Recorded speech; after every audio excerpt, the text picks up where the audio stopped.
World War II reshaped the modern battlefield.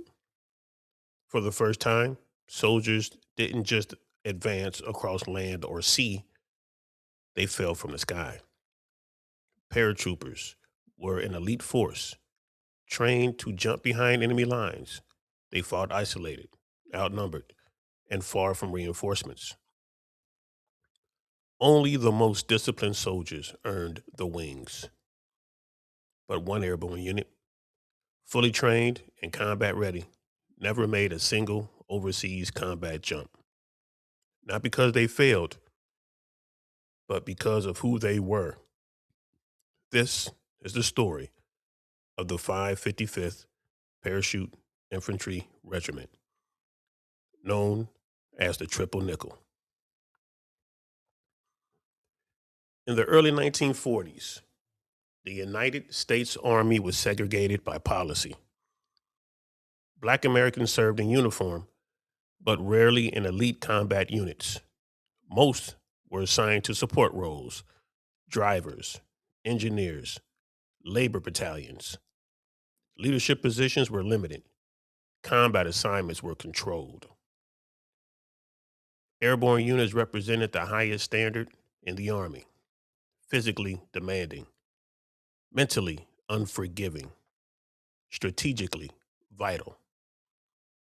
Many senior officers believed black soldiers were unfit for such roles. That belief would soon be tested. In December 1943, the Army activated the 555th Parachute Infantry Regiment at Fort Benning, Georgia. The men were volunteers, selected from experienced black units, including the 92nd and 93rd Infantry Divisions. Training was intense. Marches were longer. Evaluations were stricter. Mistakes were less tolerated. Attrition rates were high, but those who endured earned their parachutist wings.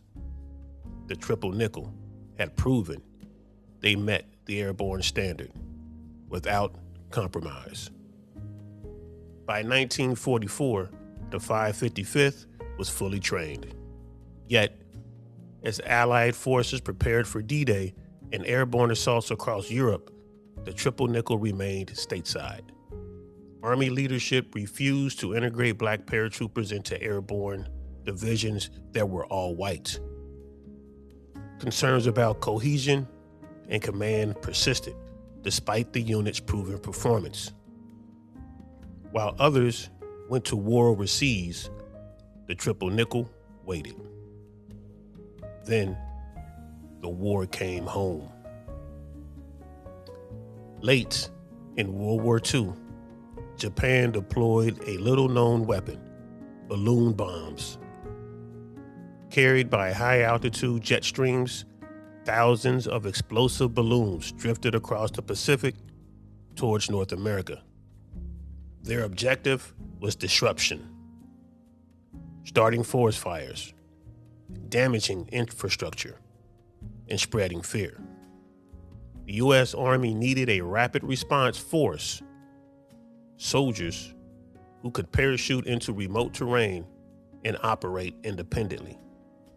The mission was called Operation Firefly. The unit chosen was the 555th. The Triple Nickle was deployed to the Pacific Northwest.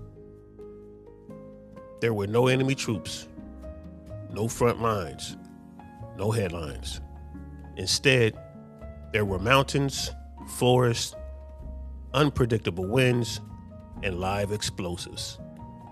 The men of the 555th became the first military smokejumpers in American history.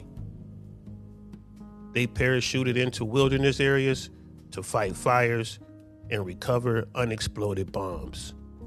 Over 1,200 jumps were conducted. The danger was constant. One paratrooper was killed during operations, others were injured. It was the first airborne combat-style mission conducted on U.S. soil. Operation Firefly was successful. The Triple Nickle completed its mission with professionalism and discipline. But recognition was limited. There were no combat jump credits, no public celebrations, no lasting headlines. They returned to a segregated army, largely unnoticed. Still, their service left a mark. In 1947, the 555th Parachute Infantry Regiment was absorbed into the 82nd Airborne Division. For the first time, black paratroopers were integrated into a previously all-white airborne unit. 1 year later, President Harry Truman signed Executive Order 9981, officially desegregating the U.S. military. The Triple Nickle had helped pave the way. Not through protests, but through performance. The story of the Triple Nickle is more than a footnote in history. It is a reminder that standards reveal truth. The men of the 555th did not ask for special treatment. They did not ask for lowered expectations. They met the standard, and in doing so, helped change the institution. Long before policy change, the Triple Nickle proved it was possible. They earned their place in the sky. The Triple Nickle, America's first black paratroopers. All the way. Airborne.